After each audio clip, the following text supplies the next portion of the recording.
السلام علیکم ورحمۃ اللہ وبرکاتہ۔ داستان کربلا، کربلا کا 10 محرم الحرام، اہل بیت کے جوان ایک ایک کر کے راہ حق میں قربان ہو چکے ہیں۔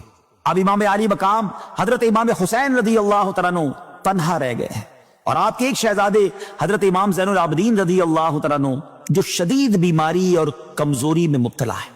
ناظرین، بیماری، سفر کی تھکن، 3 دن کی بھوک اور پیاس اور مسلسل مصیبتوں نے حضرت امام زین العابدین رضی اللہ تعالیٰ عنہ کو اس قدر کمزور کر دیا تھا کہ آپ کا جسم مبارک کانپ رہا تھا۔ مگر ہمت کا عالم یہ تھا کہ جب اپنے بابا جان کو تنہا دیکھا تو خیمے سے باہر تشریف لائے اور میدان جنگ میں جانے کے لیے آگے بڑھنے لگے۔ یہ منظر دیکھ کر امام حسین رضی اللہ تعالی عنہ نے فرمایا، بیٹا واپس آ جاؤ، میدان میں جانے کا ارادہ نہ کرو، میں اپنی عزیز و اقارب، خاندان، خدام، غلام سب کو راہ حق میں قربان کر چکا۔ الحمدللہ ان تمام مصیبتوں کو اپنے نانا جان صلی اللہ تعالی علیہ وسلم کے صدقے صبر و رضا کے ساتھ برداشت کیا ہے۔ اب میں خود اپنا سر راہ خدا میں پیش کرنے کے لیے تیار ہوں۔ پھر آپ رضی اللہ تعالیٰ عنہ نے اپنے بیمار بیٹے کی طرف محبت بھری نگاہ سے دیکھا اور فرمایا، اے نور نظر، میری تم سے بہت امیدیں وابستہ ہیں۔ میرے بعد اہل بیت کو وطن کون پہنچائے گا؟ خواتین کی حفاظت کون کرے گا؟ میری امانتیں کس کے حوالے کی جائیں گی؟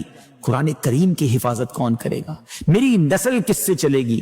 حسینی سادات کا سلسلہ کس سے جاری ہوگا؟ یہ تمام ذمہ داریاں تمہارے سپرد کی جاتی ہیں۔ میرے بعد تم ہی میرے جانشین ہوگے، اس لیے تمہیں میدان میں جانے کی اجازت نہیں۔ ناظرین، حضرت امام زین العابدین رضی اللہ تعالیٰ عنہ نے عرض کیا، میرے بھائی تو جان نثاری کی سعادت پا چکے، اب میں بھی اس قربانی کے لیے تڑپ رہا ہوں۔ مگر امام علی مقام رضی اللہ تعالیٰ عنہ نے آپ کی درخواست قبول نہ کی اور خود میدان جنگ کے لیے تیار ہو گئے۔ آپ رضی اللہ تعالیٰ عنہ نے امام رسول صلی اللہ علیہ وسلم سر پر باندھا، سید الشہداء حضرت امیر حمزہ رضی اللہ تعالیٰ عنہ کی ڈھال پشت پر سجائی، مولا علی شیر خدا کی ذوالفقار تلوار ساتھ لی اور پھر گھوڑے پر سوار ہو گئے۔ ناظرین، یہ وہ لمحہ تھا جب اہل بیت کی بے بسی اپنی انتہا کو پہنچ چکی تھی۔ حضرت سکینہ رضی اللہ تعالی عنہا اپنے بابا جان کا آخری دیدار کر رہی تھی۔ خیموں میں سسکیاں بلند تھی، آنکھوں سے آنسو رواں تھے، کیونکہ سب جانتے تھے کہ اب یہ جلوے چند لمحوں کے مہمان ہیں۔ امام حسین رضی اللہ تعالیٰ عنہ میدان جنگ میں تشریف لائے۔ سامنے دشمن کا لشکر پہاڑوں کی طرح کھڑا تھا، ہر طرف ہتھیاروں کی چمک، نیزوں کی کتاریں اور ظلم کے سائے تھے۔ آپ رضی اللہ تعالیٰ عنہ نے میدان میں پہنچ کر خطبہ ارشاد فرمایا، حمد و صلات کے بعد فرمایا، اے لوگو، اللہ عز و جل سے ڈرو، وہی جان دینے والا اور جان لینے والا ہے۔ اگر تم اللہ پر ایمان رکھتے ہو اور میرے نانا جان حضرت محمد مصطفیٰ صلی اللہ تعالیٰ علیہ وسلم کو مانتے ہو تو قیامت کے دن سے ڈرو، جب میزان عدل قائم ہوگا، اعمال کا حساب ہوگا اور میرے والدین محشر میں اپنی اولاد کے بے گناہ خونوں کا مطالبہ کریں گے۔ پیارے آقا علیہ الصلوۃ والسلام جن کی شفاعت گناہ گاروں کی مغفرت کا ذریعہ ہے، اور تمام مسلمان جن کی شفاعت کے امیدوار ہیں، وہ تم سے میرے اور میرے جانثاروں کے خون ناحق کا بدلہ طلب فرمائیں گے۔ تم میرے اہل و عیال، عزیز و اقارب، اصحاب اور غلاموں میں سے 70 سے زیادہ افراد کو شہید کر چکے ہو، اور اب میرے قتل کا ارادہ رکھتے ہو۔ خبردار ہو جاؤ، دنیا کا عیش ہمیشہ رہنے والا نہیں۔ ناظرین، امام حسین رضی اللہ تعالیٰ عنہ کی زبان مبارک سے الفاظ سن کر کوفیوں میں سے بہت سے لوگ رونے لگے۔ سب کے دل جانتے تھے کہ حق امام حسین کے ساتھ ہے، مگر شمر اور اس جیسے سن دلوں پر ان کی نصیحتوں کا کوئی اثر نہ ہوا۔ انہوں نے کہا، یہ گفتگو چھوڑ دیجئے اور ابن زیاد کے پاس چل کر یزید کی بیعت کر لیجئے، پھر کوئی آپ سے جنگ نہیں کرے گا، ورنہ جنگ کے علاوہ کوئی راستہ نہیں۔ ناظرین، امام علی مقام رضی اللہ تعالیٰ تو پہلے سے ہی اس جواب سے واقف تھے۔ یہ خطبہ تو فقط آپ نے اتمام حجت کے لیے دیا تھا، تاکہ قیامت کے دن کوئی یہ نہ کہہ سکے کہ ہمیں سمجھایا نہیں گیا تھا۔ پیارے آقا علیہ الصلوۃ والسلام کے نواسے خاتون جنت حضرت فاطمہ الزہرا رضی اللہ تعالی عنہا کے لخت جگر بھوک، پیاس، تنہائی اور اپنے پورے خاندان کی شہادت کا غم دل میں لیے 20,000 کے لشکر کے سامنے کھڑے تھے۔ بار بار فرما رہے تھے، میں جنگ کے ارادے سے نہیں آیا اور اس وقت تک بھی ارادہ جنگ نہیں ہے، اب بھی موقع دو تو واپس چلا جاؤں، مگر ظالموں کو خون چاہیے تھا۔ جب امام علی مقام رضی اللہ تعالیٰ عنہ نے دیکھ لیا کہ یہ لوگ خون ناحق بہانے سے باز نہیں آئیں گے، تو وہ فرمایا، جس کو میرے مقابلے میں بھیجنا چاہتے ہو بھیجو۔ اب یزیدی لشکر کے وہ مشہور بہادر میدان میں آنے لگے جنہیں مشکل وقت کے لیے بچا کر رکھا گیا تھا. انہی میں سے ایک بدبخت تلوار لہراتا ہوا آیا اور آتے ہی امام پر حملہ کرنے کے لیے ہاتھ اٹھایا، مگر ابھی وار مکمل بھی نہیں ہوا تھا کہ امام حسین رضی اللہ تعالیٰ عنہ کی ضرب حیدری چلی اور اس کا سر جسم سے جدا ہو کر دور جا گرا. پھر دوسرا شخص غرور سے بھر کر میدان میں آیا اور چیخ کر کہنے لگا، شام و عراق کے بہادر میری بہادری کے قصے سناتے ہیں، مصر و روم میں میرا نام مشہور ہے، آج تم میری طاقت دیکھو. ناظرین، لشکر اس کی باتیں سن کر خوش ہو رہا تھا.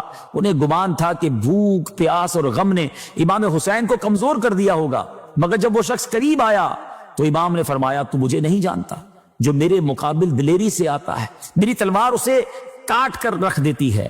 شامی جوان یہ سن کر اور تیش میں آیا اور بجائے جواب کے حضرت امام پر تلوار کا وار کیا. آپ رضی اللہ تعالیٰ عنہ اس کے وار سے بچ کر اس کی کمر پر اپنی تلوار سے ایک زوردار وار کرتے ہیں، جس کے بعد اس کا جسم کٹتے ہوئے ایسا محسوس ہوتا ہے جیسے کوئی کھیرا تھا جو آسانی سے کٹ گیا. ناظرین، اسی طرح یزیدی لشکر کے ایک کے بعد ایک بہادر میدان میں آتے رہے، مگر جو آیا ایک ہی وار میں انجام کو پہنچا دیا گیا. کسی کا سر زین تک چیر دیا گیا، کسی کو نیزے پر اٹھا کر زمین پر پٹک دیا گیا، کسی کے سینے کو پار کر دیا گیا. اسی طرح یزیدی لشکر میں لاشوں کے انبار لگتے چلے گئے.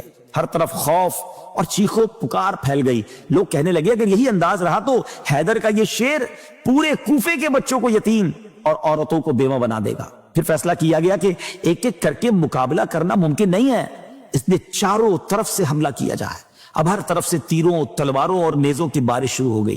اس کے باوجود امام حسین رضی اللہ تعالیٰ عنہ جس طرف گھوڑا دوڑاتے صفوں کی صفیں چیر ڈالتے. ناظرین، دشمن حیران تھے کہ اس بھوکے پیاسے تنہا انسان میں یہ طاقت کہاں سے آ رہی ہے. یہ دیکھ کر ابن سعد اور اس کے مشیروں کو بہت ٹینشن ہوئی کہ اکیلے امام حسین کے مقابل ہزاروں کی جماعت بے فائدہ ہے. تاریخ عالم میں ہماری نامردی کا یہ واقعہ ہماری رسوائی کے طور پر آئندہ نسلوں کو بتایا جائے گا. اس سے بچنے کے لیے کوئی پلان بنانا پڑے گا. پھر مشورے سے یہ طے کیا گیا کہ ایک ایک کر کے لڑنے سے جنگ میں ہماری ساری فوج بھی اس ہاشمی شیر سے مقابلہ نہیں کر سکتی. ہمیں ایک ساتھ چاروں طرف سے امام حسین پر تیروں کا حملہ کرنا پڑے گا. اب امام حسین رضی اللہ تعالیٰ عنہ پر چاروں طرف سے تیروں کی بارش ہوتی ہے. کسی بھی قریب آنے کی ہمت نہیں ہوتی، سب دور سے تیر برسا رہے ہیں. کچھ ہی دیر میں آپ رضی اللہ تعالیٰ عنہ کا جسم مبارک تیروں کے حملوں سے بری طرح زخمی ہو گیا.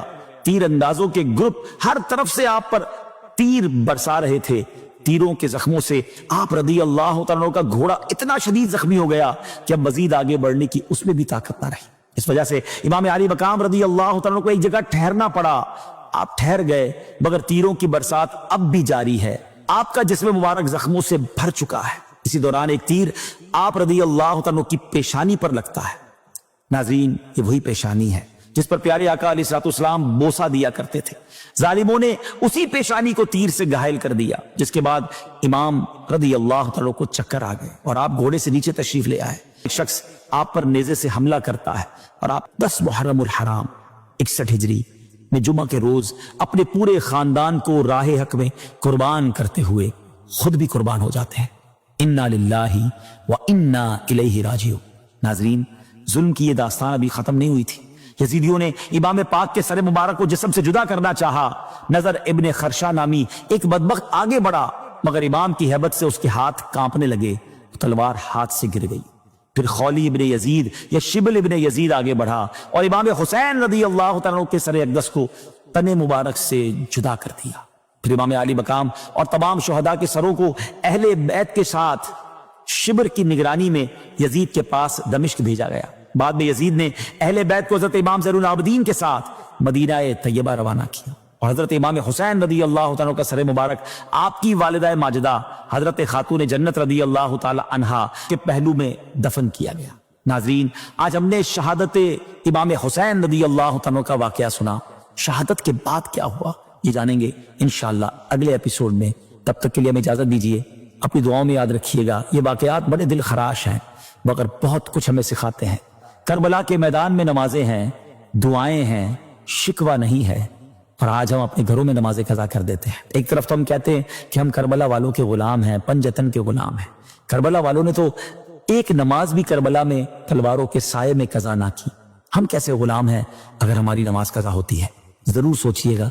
اگلے ایپیسوڈ میں پھر آپ سے بات ہوتی ہے. صلو علی الحبیب صلی اللہ تعالی علی محمد صلی اللہ علیہ وسلم. اہل بیت